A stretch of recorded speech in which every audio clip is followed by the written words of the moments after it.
deal with me, wachana na watoto yangu. Ikakuja ikafika kwa Gachagua. Vita ilipoanza kali, he made this statement: deal na mimi, wachana na watoto yangu.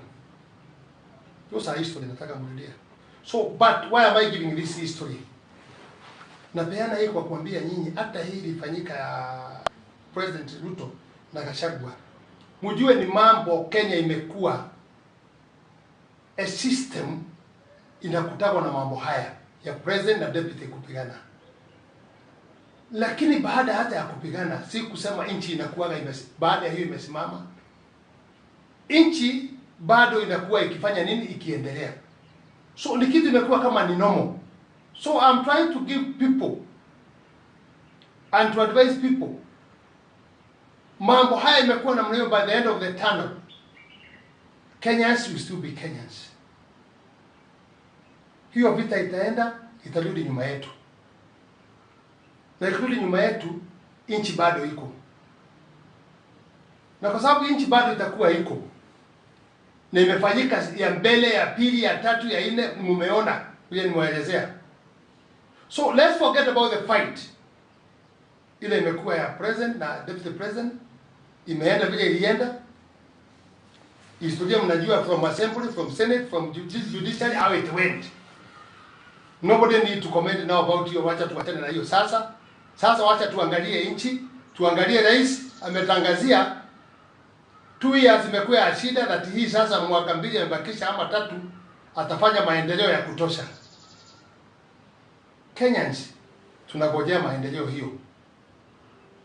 Naomba tuache haya yaliyopita, tuanze kuangalia, is it possible, is it going to work kubadilisha nchi yetu? Kwa sababu the end of the day, wale wanapigana juu, wanapigana saying how they want to service the people. And your day will come, wewe Wanjiko, siku yako itafika. 2027 kutakuwa na siku yako ya uchaguzi. Utapima uone kama tumepata maendeleo, ama hatujapata maendeleo, ama kumekuwa uvurugu, ama kumekuwa na ukabila. Utajua wewe mwenyewe, na nguvu zote zitakuwa kwako kwa kuchagua yule unaona anafaa. Because also these people, all of them, let me remind you, Kenyatta was there with all that fight, but they finally alituacha. Moi was there with all those fights which were there, finally alituacha. Kibaki was there, ambayo tunakumbuka sasa kwa economy ilikuwa mzuri. Tamu yake ya pili mnajua vile ilikuwa, baka damu ikamwagika kwa sababu ya incitement pande zote. He left us. Kama hao watu wameenda, nchi ilienda? Haikuenda. Tulibadilisha culture yetu? Hapana. Kuna mtu alibadilika akiwa Mluya akakuwa Mkikuyu? Hapana. Kuna Mkikuyu alibadilika akakuwa Mluya? Hapana. Kuna Mjaluo alibadilika akakuwa Mkikuyu, ni Mjaluo. Kuna Wakamba walibadilika.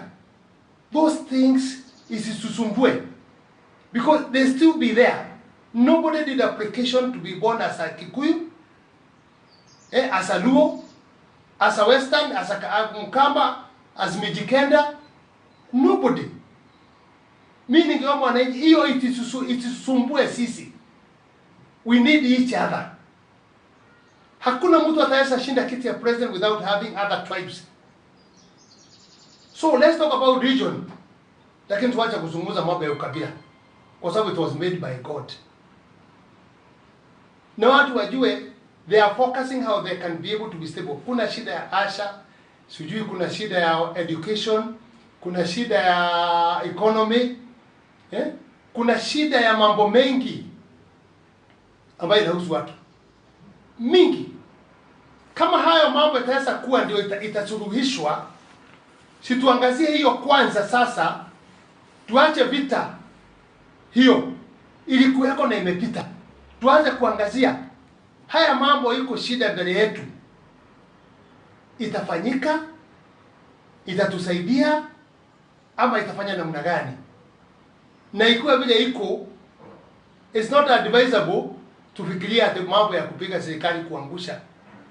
Let it go by democracy. It's only 2 years ama 3 years. Tuvumilie kusikuwe na mwagikaji wa damu. Tuvumilie languages hiyo tunatumia mbaya. Right now mambo ya Gachagua na president, hiyo mambo ilikwisha. It is a side of us. Lakini ile ninaomba tuache wale watu wanaanza kutoa masemi na kujipiga kifua. Kuataki kabila hii, kuataki kabila hii, kuataki kanisa, kanisa kuataki the other side. Nini? It is true. The president can be challenged, but not to be abused. Any person who is elected, he can be challenged. Lakini tuchunge maneno ambaye itaweza kuaffect region fulani kwa mazungumzo mabaya. Tujichunge, tusiongee mambo mabaya yatelemuke chini yaende yakuta Wanjiko, tukue inchi is not stable. What is more important for now? It's not all those things. The important thing ile kitu ya muhimu kwa sasa, it is how the country can be stable. Na kwa sababu hiyo mambo ilikwisha, tuchunge mdomo ya hii watu na brokers na incitement, na tusianze sheria tena zingine za kufinyilia watu. Tuchunge, tuna democracy, tuna katiba ambaye imebeba sheria zote zetu za Kenya. Tusivunje mambo ambayo iko kwa katiba, tufanye mambo mengine nje ya katiba. Itatuletea shida kubwa. Ningeuliza mwananchi, just watch, monitor, nione mambo inaenda mbele. Na tuwe watu wavumilivu pia. Na mimi kama ningeulizwa, recommendation yangu tungiwa naye, hii mambo yote ya kubadilisha majina kama ni NHIF, tunaita sasa Asha, tunaita nini, I think if it was me to advise the president, hizi mambo mingi tunabadilisha namna hiyo itatuletea shida nyingi. Why can't we improve on the name which was there, lakini improve on it? Kwa sababu shida ambayo inatukuta sasa, tulikuwa na hii, tumebadilisha hiyo, tumeleta hii, tumebadilisha hiyo. Sasa ukiangalia mzuri, msitu ni ile. Hata kama nyani ikiingia kwa hiyo msitu bado inakaa ikiwa msitu. Lakini nyani ikiingia ni tofauti. Hii changes ndio inafanya watu wengi na kuwa affected. Everything changing. If it is me with my small wisdom, tungoacha kama ni NHIF. If it's removing the people who are messed, change the system. Ile inakuja kwa Asha, it can still be maintained.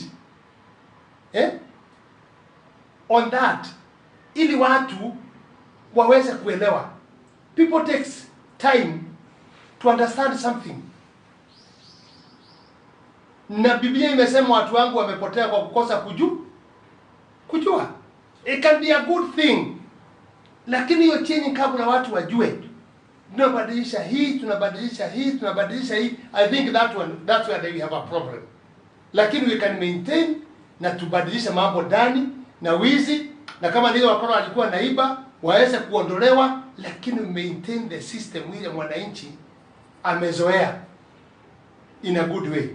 I don't say it's bad to change, lakini changing so many things, ikiwa hii tunabadilisha, then I think it can give us problem. So I urge, let's have peace. Watu waache kujiita kabila fulani. Hapana, sisi yote ni Kenyans. We are all Kenyans. We need each other. Tunahitaji kukaa pamoja. Tunahitaji kuheshimiana. Watoto wetu ni wamoja. Sasa si kama zamani vile ile ilikuwa ati huyu hawezi kuwa region hii, huyu hawezi kuwa region hii. Sasa watu wameona. Sasa ukitupa mawe utatupa kwa kabila, kwa region gani? Watoto wenyu wameolewa huko. Watoto wenu wamezaliwa huko. Watoto wenu wameoa pia huko. Wenyu wameolewa huko. So it does make sense. Na niambie watu very greedy with money.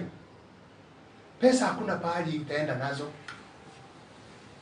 Those greedy money. Have enough. And let us others have something. What I can finish with is saying,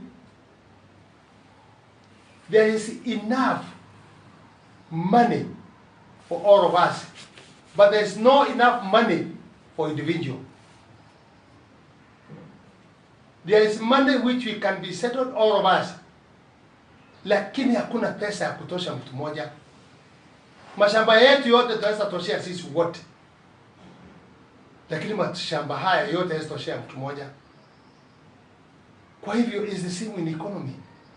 We have enough for all of us, but we don't have enough for individual. Kwa hivyo tukae pamoja, tupendane, na watu wasemeane, wasahau hiyo mambo, warudishe nyuma, si tuendelee mbele. Kama ni changes ya siasa itakuja 2027, watu wangangane wakizungumza, huyu alifanya hii haikufanyika, Wanjiko apewe nafasi afanye ile mambo anafikiria. Tuondoe mambo mingi sana ya suspicious. Na niombe rais, our priorities, nikifikiria kama mtu ambaye ataweza kusikizwa,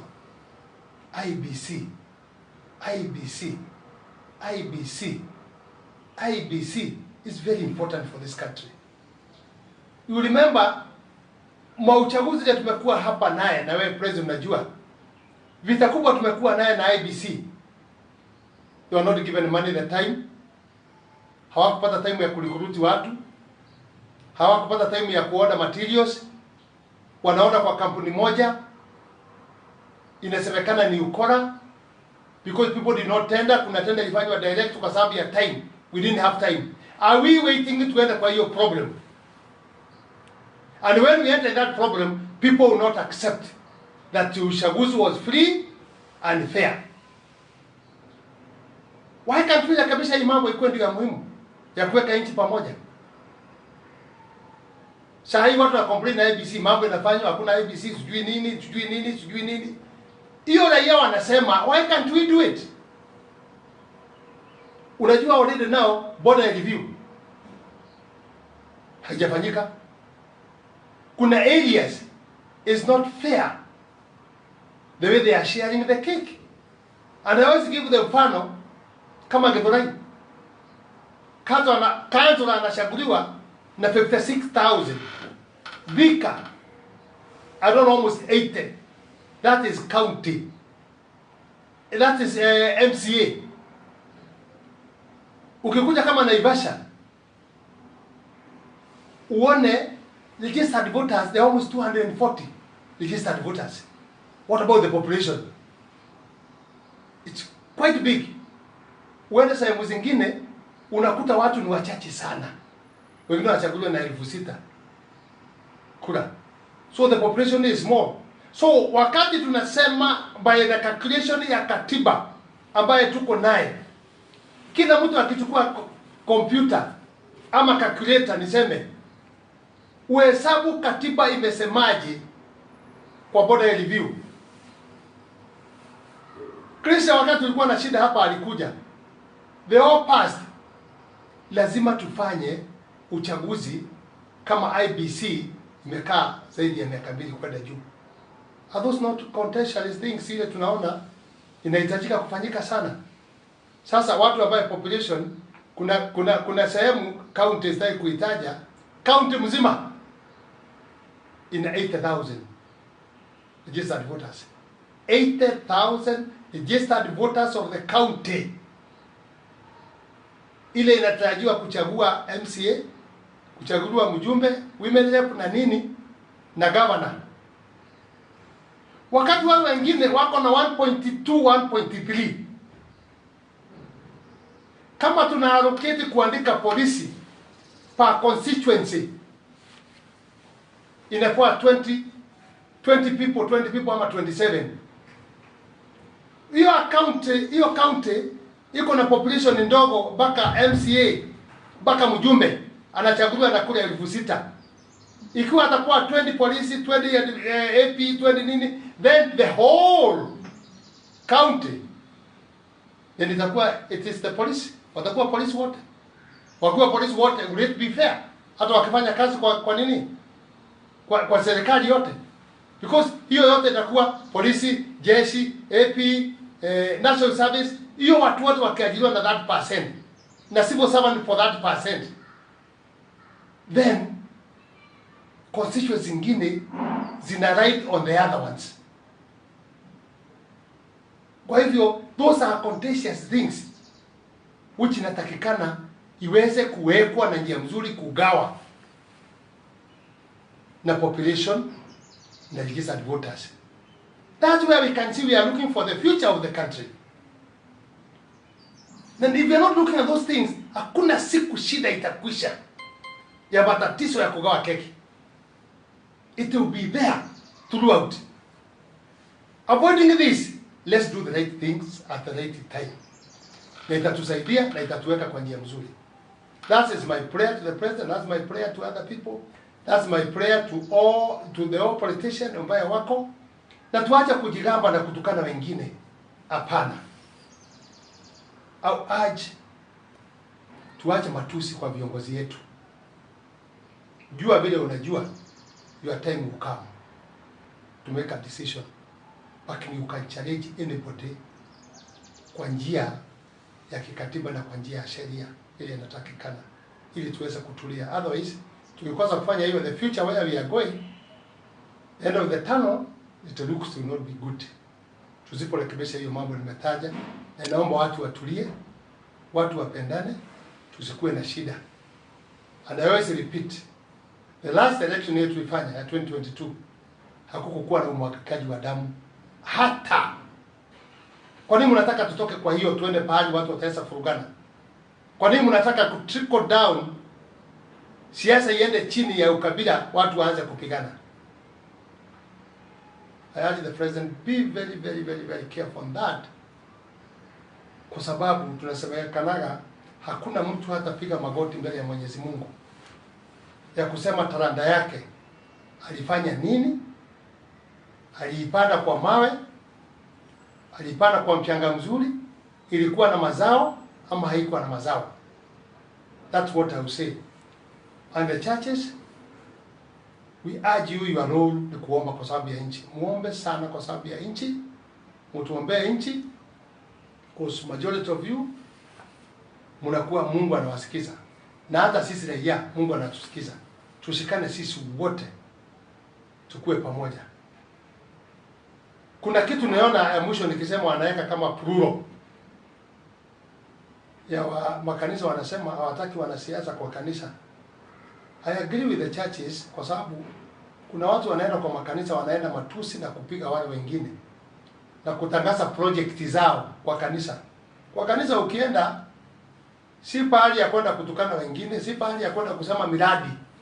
Umejenga hii, umejenga hii, umejenga hii. Uitane mkutano useme hiyo. Hiyo mambo, it is not in the line of the church. Second, kanisa naye, don't forget that there are politicians who are Christian. Msikuwe lugha mtu akiingia kwa kanisa mnaanza kupeana condition.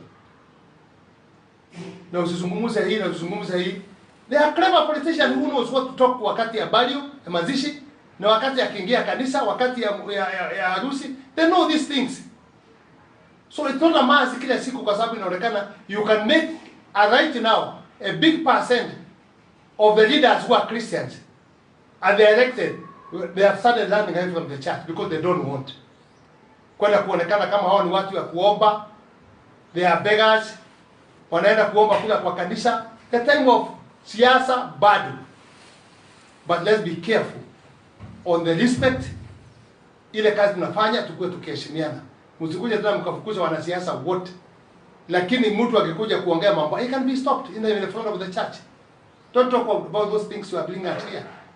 Lakini nyinyi mnafungulia wengine mnafunga, wengine iko nini? There's a problem. Na wananchi naye ningewaomba, the MPs wana mlichagua nyinyi wenyewe mkiwajua.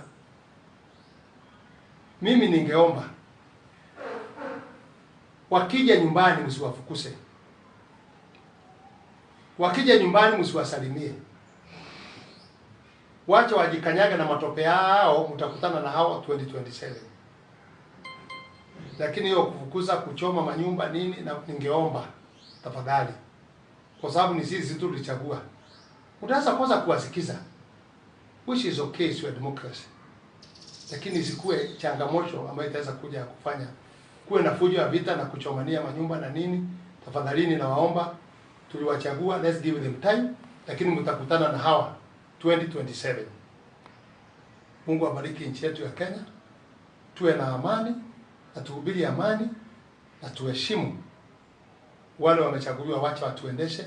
We did it by ourselves. So respect mpaka mwisho. Mungu awabariki na Mungu awe nanyi.